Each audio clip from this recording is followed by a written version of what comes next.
예, 어, 오늘 주제는요, 전쟁이 되겠습니다. 전쟁. 실제로 전쟁이 벌어진 사장에서요. 그리고 이제 이스라엘이 패배하는 장면이 나옵니다. 그래서 먼저 이제 우리가 지도를 하나 보시고요. 어,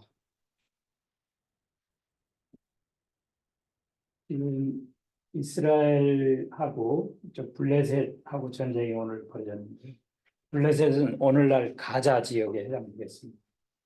5개 주요 도시가 있습니다. 그중에 이제 아, 아스돗, 에슈닷, 에크론, 겟, 에슈kelon 그 밑에 이제 하나 더 도시가 5개 도시가 있는데요.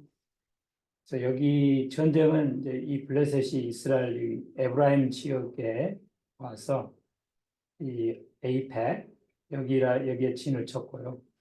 그다음에 이스라엘 군대들은 에버니서, 에벤에셀 많이 들어보셨죠?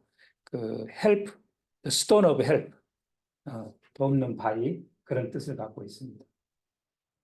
그래서 이 두 군대가 여기서 싸우는 전쟁을 했는데 이스라엘이 패배를 했습니다. 첫 번째 한 4천 명이 죽었고요.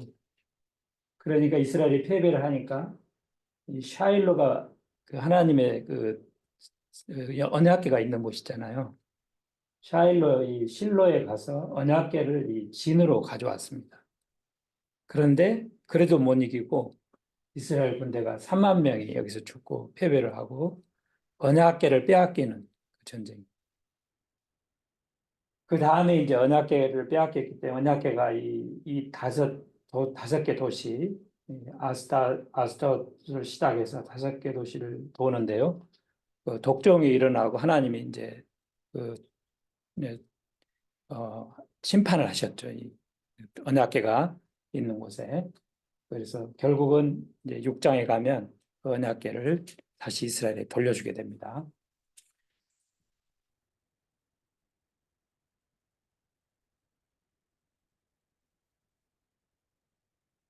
네, 4장 한번 보겠습니다. 블레셋 사람들이 하나님의 여기가 이제 5장이네요. 제가 4장으로.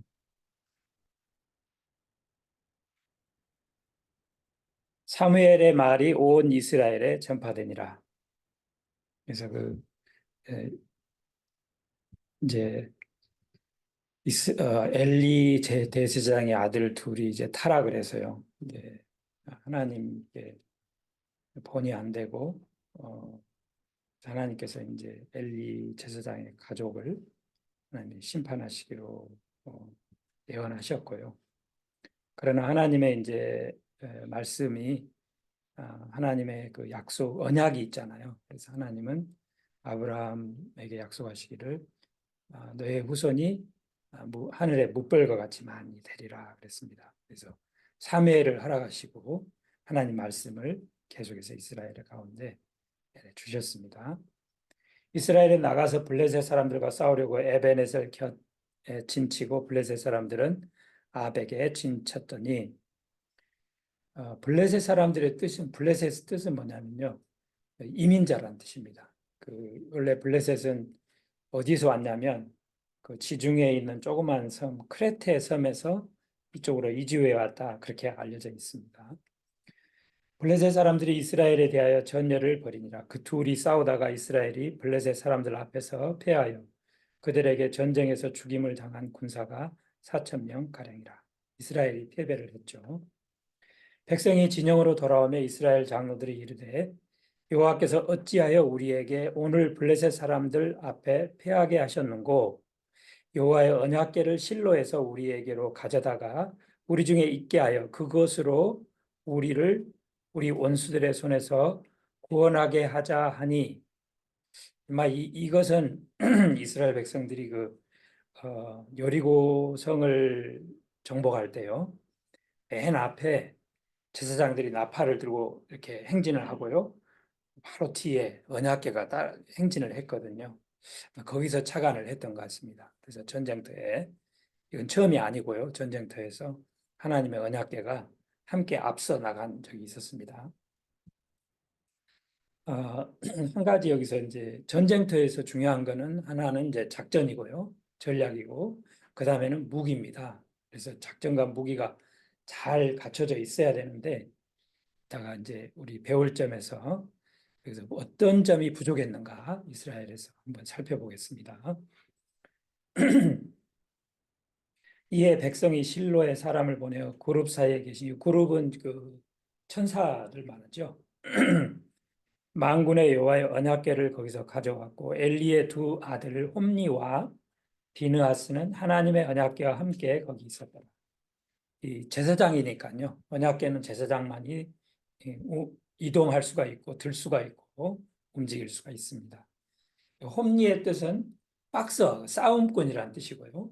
비느하스의 뜻은 mouth of brass라는 뜻인데 사단의 말이다, 사단의 입이다 이런 뜻을 갖고 있습니다. 이제 두 아들이 한 행위를 얼마나 악했는지 우리는 2장 후반부에서 봤었습니다. 여호와의 언약궤가 진영에 들어올 때 온 이스라엘이 큰 소리로 애침에 땅이 울린지라. 블레셋 사람이 그 애치는 소리를 듣고 이르되 히브리 진영에서 큰 소리로 애치면 어찌 됨이냐 하다가 여호와의 궤가 진영에 들어온 줄을 깨달은지라. 블레셋 사람이 두려워하여 이르되 신이 진영에 이르렀도다 하고 또 이르되 우리에게 화로다. 전날에는 이런 일이 없었도다. 우리에게 화로다.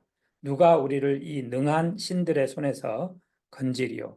그들은 광야에서 여러 가지 재앙으로 애굽인을 친 신들이니라. 이미 이 블레셋 사람들에게는 여호와의 언약궤가 나타났다는 그 자체가 큰 공포였습니다. 왜냐하면 역사적으로 여호와 하나님은 애굽에서 재앙을 일으키고 홍해 바다를 가르고 요단강을 가르고 그런 하나님인 것을 이제 알고 있었던 것이죠. 그런데 이제 반응이 9절에 보면요. 블레셋 사람들의 반응이 어떤지 보겠습니다. 너희 블레셋 사람들아 강하게 되며 대장부가 되라. 너희가 히브리 사람의 종이 되기를 그들이 너희의 종이 되었던 것 같이 되지 말고 대장부같이 되어 싸우라 하고 블레셋 사람들이 쳤더니 이스라엘이 패하여 각기 장막으로 도망하였고 살육이 힘이 커서 이스라엘 보병에 엎드려진 자가 3만 명이었으며 하나님의 궤는 빼앗겼고 엘리의 두 아들 홈니와 비느하스는 죽임을 당하였더라. 하나님께서 한 선지자를 엘리에게 보내셨고요. 또 사무엘을 통해서 하나님께서 엘리의 앞날을 예언해 주셨습니다. 그 말씀이 그대로 성취된 장면입니다. 12절 보겠습니다.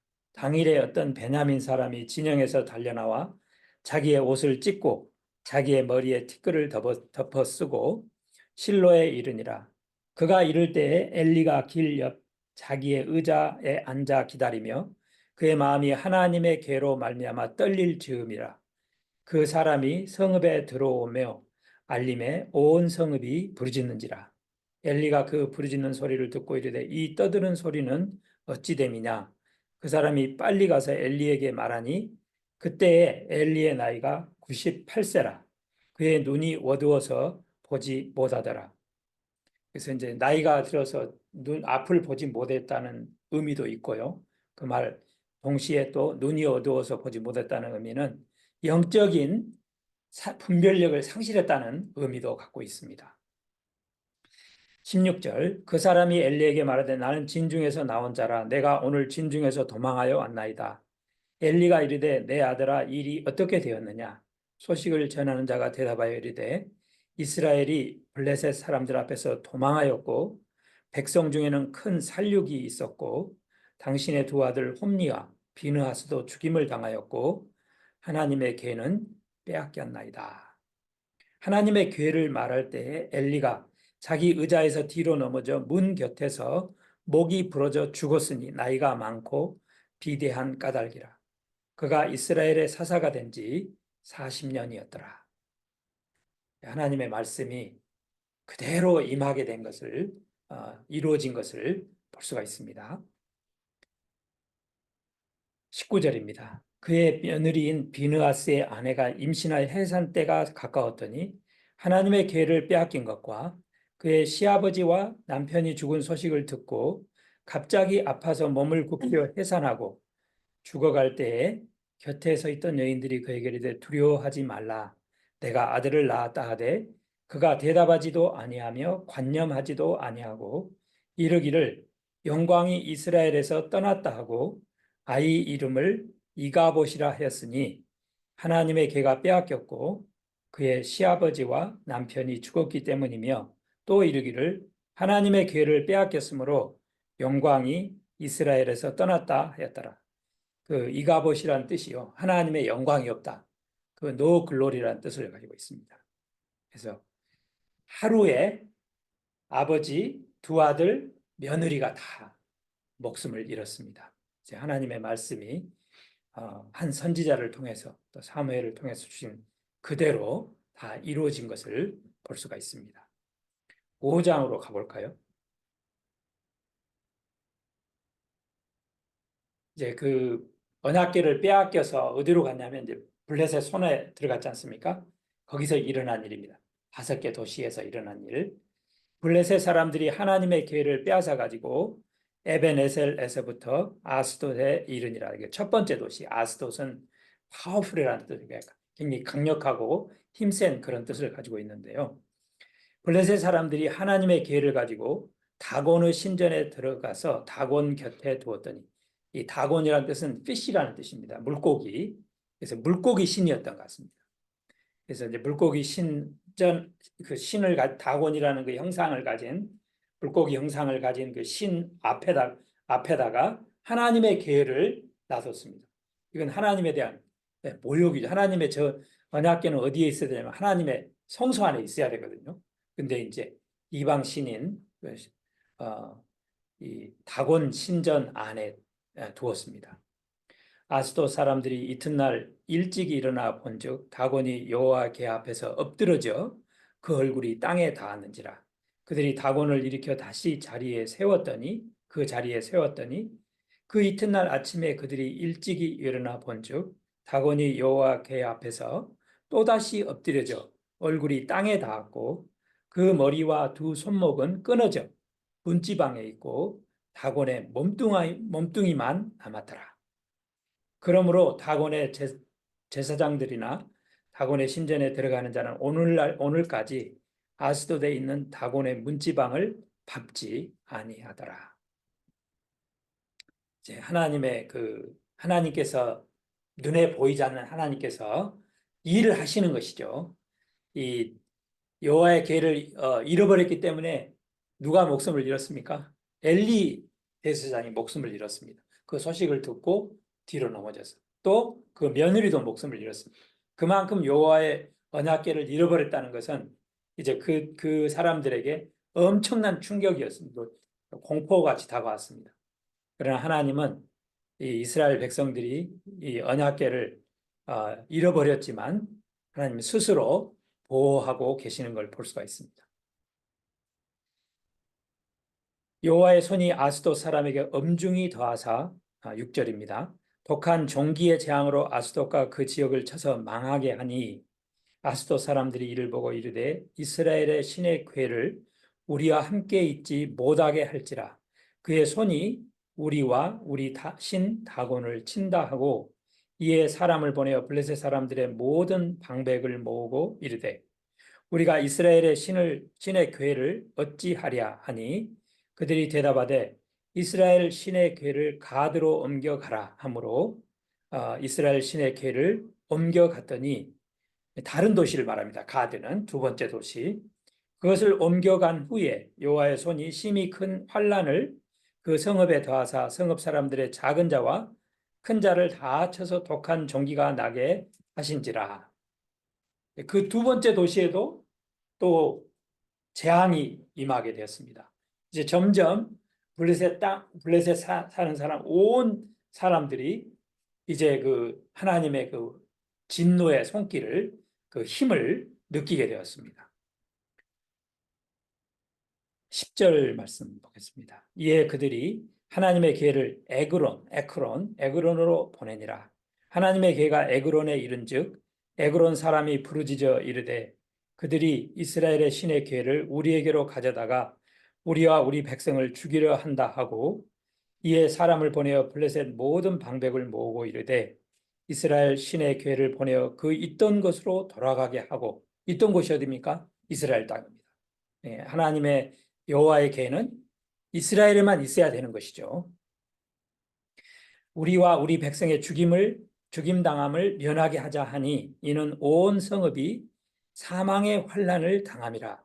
거기서 하나님의 손이 엄중하심으로 죽지 아니한 사람들은 독한 종기로 치심을 당해 성읍의 부르짖음이 하늘에 사무쳤더라. 예.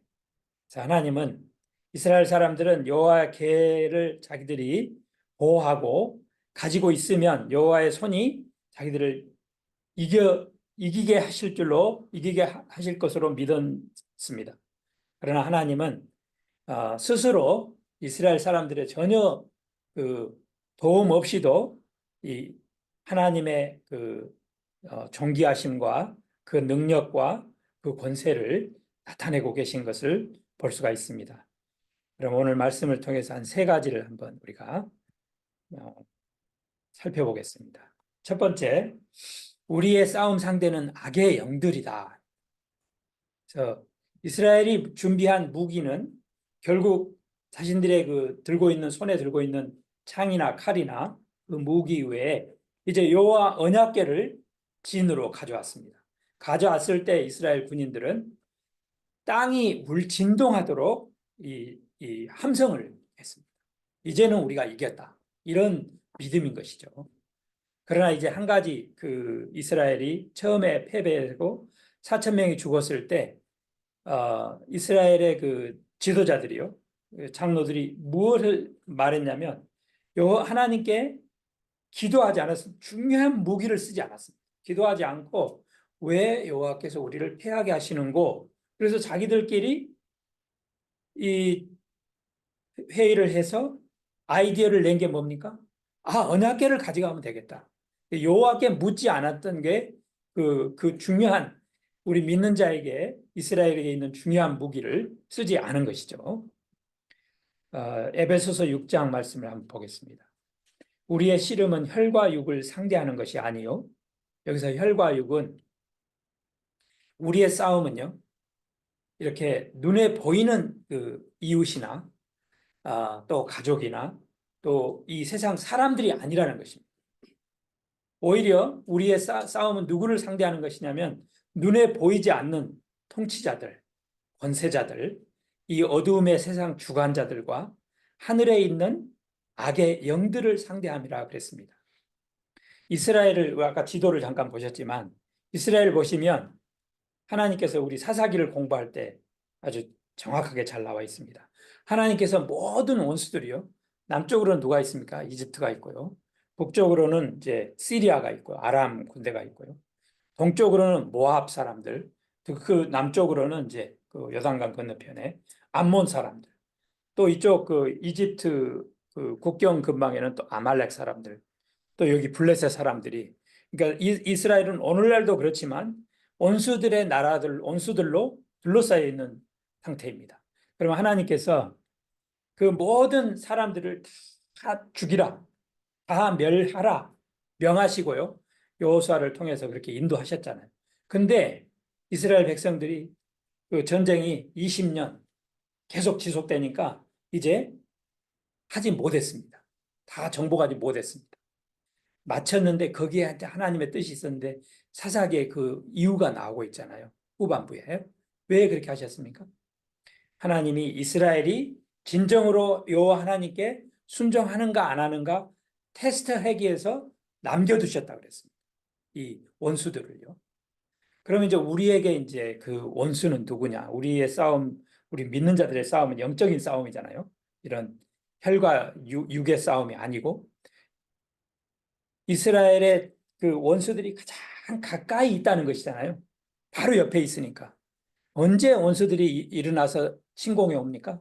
이스라엘이 우상숭배에 빠지고 하나님을 섬기지 않고 타락하게 되면 하나님께서 원수들을 강하게 일으켜서 침공하게 하셔서 연단하셨습니다. 이스라엘이 순종하고 다윗 왕 때요. 하나님의 마음을 닮은 다윗 왕 때 이웃 국가들이 조공을 바쳤지 감히 넘겨받아 보지 못했습니다. 초기에 이 블레셋이 쳐들어왔을 때 전쟁을 했는데 다윗이 가는 곳마다 이겼습니다. 영적인 전쟁이라는 것이죠. 그러면 우리에게 이제 우리에게는 우리의 원수가 어디 있냐? 우리 안에 있습니다. 1960년대 저 유명한 가수들 중에요. 영국 가수들 중에 사이먼 앤 가펑클이라는 가수가 있었습니다. 아시죠? 사운드 오브 사일런스라는 노래가 아주 유명했습니다. 그 노래 가사 첫 번째 줄이 뭐냐면요. Hello darkness, my old friend. 이제 그만큼 우리 어두움의 세력, 우리를 해하려고 하는 그 마귀의 세력은 이미 우리 안에 있습니다. 그만큼 가까이 있다는 것입니다. 이스라엘이 원수들의 나라에 확 둘러싸여 있는 것처럼. 그래서 어느 때든지 이스라엘이 약해진다는 말은 하나님께 순종하지 않고 하나님을 떠나버려요. 우상을 쫓아가는. 그러면 원수들이 귀신같이 알아가지고 와서 괴롭힙니다. 그 사사시대가 계속 그거의 반복이었지 않습니까?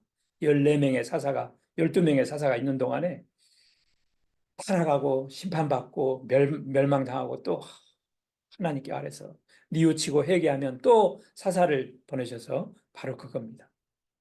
우리 안에도 우리 주위에도 우리는 이제 정말 이 세상 사람이 영적인 전쟁이라는 것이 어제 저녁에 아무리 기분이 아주 좋고요. 식사도 아주 잘하고 잠도 잘 잤는데 다음날 아침에 그냥 뭐 아무 이유도 없이 마음이 다운되고 그런 적이 있을 겁니다. 예. 바로 그것이 우리가 지금 영적인 전쟁 가운데 있다는 것입니다. 눈에 보이지 않는 전쟁. 그래서 하나님께서 그러면 왜 이스라엘 백성들의 원수를 싹 쓸어버리고 아브라함에게 약속하신 이 가나안 땅, 젖과 꿀이 흐르는 땅을 다 주어서 거기서 행복하게 살게 하지 않으셨는가? 또 하나님은 왜 우리를 죄에서 구원하셨고 우리는 하나님께 감사함으로 나와서 이제는 다시는 죄의 종이 되지 않고자 정말 넘어지지 않고자 이렇게 하지 않습니까? 그러면 죄를 싹 쓸어버리시면 좋겠는데 그렇게 하시지 않는 이유가 뭡니까? 우리에게 만일에 싸울 상대가 없어지고 도전이 다 없어진다면 우리는 하나님이 없게 돼버립니다. 하나님의 도움이 필요 없게 돼버립니다. 그래서 하나님 우리를 잘 아시기 때문에 우리가 이 세상에 머무는 한, 육신의 장막을 입고 있는 한은 우리는 계속해서 영적인 전쟁 가운데 있습니다. 그러면 무기가 무엇이냐? 우리는 뭘로 싸워야 되냐? 이스라엘이 블레셋 군대가 넘어와서 4천 명을 죽였을 때 뭘로 싸워야 되냐? 여기 무기들이 나옵니다. 우리의 무기가 무엇이냐? 그러므로 하나님의 전신 갑주를 취하라. 이는 악한 날에 너희가 능히 대적하고 모든 일을 행한 후에 서기 위함이라. 그런즉 서서 진리로 허리를 띠고, 이게 첫 번째 무기입니다. 하나님의 전신 갑주를 입으라 그랬는데 첫 번째 무기가 진리입니다. 이건 말씀이죠. 하나님의 진리의 말씀으로 우리의 허리를 딱 띠라. 그렇죠? 허리가 단단해야 일도 할 수 있고요. 허리가 단단해 무너지지 않습니다. 허리에 띠고 의의 호심경, 이 righteousness죠. 이 방패, 의의 방패. 우리는 의롭다 하심을 입었다. 붙이고 평안의 복음이 준비한 것으로 신을 신고 우리가 다닐 때 평화의 사신으로 다닌다. 평화의 종으로 다닌다는 것이죠. 우리는 다닐 때요. 평화의 복음이 준비한 것으로 신을 신고 그 모든 것 위에 진리와 의와 평화 이 모든 것 위에 믿음의 방패를 가지고 믿음이 필요합니다. 우리는 믿음으로 싸워야 됩니다.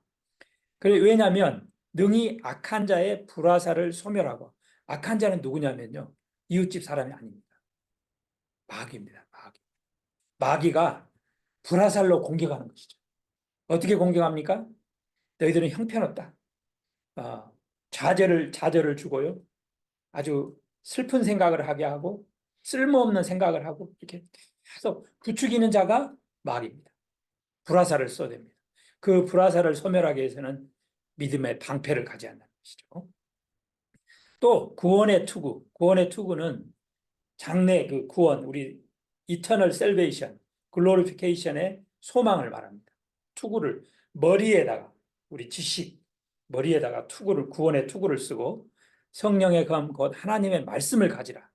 하나님 말씀으로 물리쳐야 된다는 것이죠. 거기에다가 모든 기도와 간구를 하되 항상 성령 안에서 기도하고 이를 위하여 깨어 구하기를 항상 힘쓰며 여러 성도를 위하여 구하라 그랬습니다. 다윗 왕은요, 그 전쟁을 가기 전에 항상 여호와 하나님께 나가서 물었습니다. 제가 올라가서 싸울까요?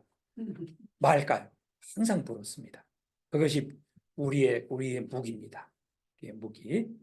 두 번째, 주의 날이 밤에 도둑같이 이른다고 그랬습니다. 엘리 제사장요, 두 아들 홈니와 호프니, 비느하스, 이 두 사람이 2장 후반부에 보면 정말 하나님의 심판이 어디 있느냐, 사단의 입처럼 그렇게 자만하고 교만하고 옆에서 그러면 안 된다. 제사를 삼고 난 다음에 먼저 그 기름을 태운 다음에 가져가라. 기회가 있었습니다. 그럼에도 불구하고 하나님 심판이 어디 있느냐. 그러나 한날에 아버지와 두 아들이 다 죽었습니다. 형제들아, 때와 시기에 관하여는 너에게 쓸 것이 없으면 이제 이 편지는 지금 데살로니가 성도들에게 사도 바울이 보낸 편지인데 5장에 나오는 데살로니가 첫 번째 편지 5장에 나오는 부분인데요. 이미 데살로니가에서 복음을 3주 동안인가 머물면서요 전했지 않습니까? 그때 이제 언제 그 주의 날이 이르는가에 대해서 이미 가르쳐 준 것 같습니다. 그래서 너에게 그 시기와 때에 대해서는 다시 이를 게 없다 이 말은 그때 이미 내가 다 너희들에게 가르쳐 주었다 이 말입니다. 주의 날이 밤에 도둑같이 이를 줄을 너희 자신이 자세히 알기 때문이라. 그날이 평안하다 안전하다 할 그때에 임신한 여자에게 해산의 고통의 이름과 같이 멸망이 갑자기 그들에게 이르려니 결코 피하지 못하리라. 그런데요, 그 후반부는 무슨 말씀이냐면 믿지 않는 자에게는 하나님을 믿지 않는 자에게는 주의 날이 자기들은 평안하다 안전하다 했는데 도둑같이 이르고요. 믿는 자에게는 도둑같이 이르지 않는다고 그랬습니다. 무슨 말인지 한번 보겠습니다. 형제들아 너희는 어두움에 있지 아니하며 그날이 도둑같이 너희에게 임하지 못하리니 왜 그렇습니까? 너희는 다 빛의 아들이요 낮의 아들이라. 우리가 밤이나 어둠에 속하지 아니하나니 그러므로 우리는 다른 이들과 같이 자지 말고 오직 깨어 정신을 차릴지라. 자는 자들은 밤에 자고 취하는 자들은 밤에 취하되 우리는 낮에 속하였으니 정신을 차리고 믿음과 사랑의 호심경을 붙이고 구원의 소망의 투구를 쓰자. 영적인 전쟁을 우리는 항상 그 인식을 해야 한다는 것이죠. 왜냐하면 마귀가 언제 우리의 취약점을 가장 잘 아는 마귀도 영적인 존재거든요. 눈에 보이지 않는 존재입니다. 우리의 취약점이 뭔지, 우리의 그 약한 점, 약점이 뭔지 잘 알고 있습니다. 그렇기 때문에 우리가 영적인 우리의 이 인생은 혈과 육의 싸움, 이웃 사람하고 막 주먹 싸움 하는 그런 그런 인생이 아닙니다. 우리의 특히 믿음 안에 있는 우리 인생들은 믿음의 선한 싸움을 싸우고 있는 것입니다. 그렇기 때문에 이걸 준비하고 있으면 우리가 항상 깨어 있으면 잠을 안 잔다는 말이 아닙니다. 정말 영적으로 우리가 항상 깨어 있고 우리 자신을 하나님 말씀 앞에서 비추어 보고 할 때 그것이 깨어 있는 것이죠. 그러면 여호와의 날이 언제 임하더라도 그 슬기로운 다섯 처녀와 같이 신랑이 드디어 오시지만 맞이하고 혼인잔치에 참여할 수 있다는 말입니다. 세 번째, 5장에 기초한 말씀인데요. 사무엘상 5장. 누가 주와 맞서리요? 오늘 제목이 그겁니다. 누가 하나님과 대적할 수 있겠는가? 하나님과 대적, 그 판사 앞에만 서도요. 근데 제가 여러 번 얘기를 했지만 이제 교통 위반을 해서 이제 티켓을 받았습니다. 그래서 그런데 이유가 많이 있습니다. 내가 이걸 범할 수밖에 없는 이유를 많이 생각을 해서 판사 앞에 가면 1, 2, 3, 4 딱 말해야지 했는데 딱 가서 쓰니까 guilty or non guilty 그러니까 그냥 다 잊어버리고 guilty 그 말밖에 못했다는 말이 있어요. 하나님 그 출애굽기 19장 20장에 보면 그 하나님께서 시내산에 강림하신 사건이 나오지 않습니까? 그때 이스라엘 백성들 모세는 죽음의 공포에 떨었습니다. 하나님 무서운 분이십니다. 하나님은 존귀하신 분이십니다. 이 말씀은요 에레미야 선지자가 한 말씀입니다. 에레미야 선지자가 20장에서 이제 고백한 내용인데 맨 마지막 11절에 이제 예, 그러하오나 여호와는 두려운 용사 같으시며 나와 함께 하심으로 나를 박해하는 자들이 넘어지고 이기지 못할 것이오며 그들은 지혜롭게 행하지 못함으로 큰 치욕을 당하오리니 그 치욕은 길이 잊지 못할 것이니라. 이제 이 말을 하게 된 배경이 뭐냐면요. 그 앞에 나옵니다. 7절부터 한번 보겠습니다. 여호와여 주께서 나를 권유하심으로 이 권유하시다는 말은 나를 설득하셨다는 의미도 갖고 있고요. 나를 속였다는 뜻도 있습니다. 왜 그렇게 에레미야 선지자가 느꼈냐면요. 내가 그 권유를 받았사오면 이제 하나님께 설득을 당해서 선지자로 그 코어를 하나님의 그 하이 코어를 이제 응답을 한 거죠. 그것을 말합니다. 주께서 나보다 강하사 이기셨으므로 내가 조롱거리가 되니 사람마다 종일토록 나를 조롱하나이다. 그럴 수밖에 없는 게 에레미야 선지자가 이제 이스라엘은 망할 것이다. 항복해라. 그걸 전했거든요. 내가 말할 때마다 외치며 파멸과 멸망을 선포하므로 여호와의 말씀으로 말미암아 내가 종일토록 치욕과 모욕거리가 됨이니이다. 내가 다시는 여호와를 선포하지 아니하며 그의 이름으로 말하지 아니하리라 하면 나의 마음이 불붙는 것 같아서 골수에 사무치니 답답하여 견딜 수 없나이다. 그냥 하나님에 대해서 그냥 말 안 하고 싶었습니다. 왜냐하면 계속 조롱하고 심지어는 10절에 나는 무리의 비방과 사방이 두려움을 들었나이다. 그들이 이르기를 고소하라 우리도 고소하리라 하며 내 친한 벗도 다 내가 실족하기를 기다리며 그가 혹시 유혹을 받게 되면 우리가 그를 이겨 우리의 원수를 갚자나이다. 친구가 하나도 없고 에레미야는 사방의 원수들로 둘러싸였어. 우겨쌈을 당했어. 그래서 이제 11절에 고백을 해서 그러하오나 여호와는 두려운 용사 같으시며 나와 함께 하심으로 나를 박해하는 자들이 넘어지고 이기지 못할 것이오며 그들은 지혜롭게 행하지 못함으로 큰 치욕을 당하오리니 그 치욕은 길이 있지 못할 것입니다. 하나님을 이길 자가 없는 것이죠. 여호와 언약궤를 빼앗아가서 블레셋이 좋아했지만요. 그들은 하나님의 눈에 보이지 않는 그 존귀하신 거룩하신 그 하나님의 능력의 손길을 피할 수가 없었습니다. 기도하고 마치겠습니다. 거룩하신 아버지 하나님, 하나님의 영광과 존귀와 능력과 권세를 찬송드립니다. 주님께서 높이 계시고 능력과 권세 가운데 영광과 존귀 가운데 계시나 우리를 무지한 가운데 어둠 가운데 있는 우리를 구원하시기 위해서 한 사람으로 한 종의 형체로 낮아져서 성육신하시고 우리 죄를 대신해서 십자가에 죽으시고 피를 흘리심을 감사드립니다. 우리 예수 그리스도의 이 보혈의 은혜로 우리는 이제 부르심 받고 구원받고 거듭나서 하나님의 선한 군사요 영적인 전쟁에 일생토록 하나님께 헌신하는 종들로 부르심 받았습니다. 주님 이 오늘 사무엘상 4장 5장 말씀을 주시니 감사합니다.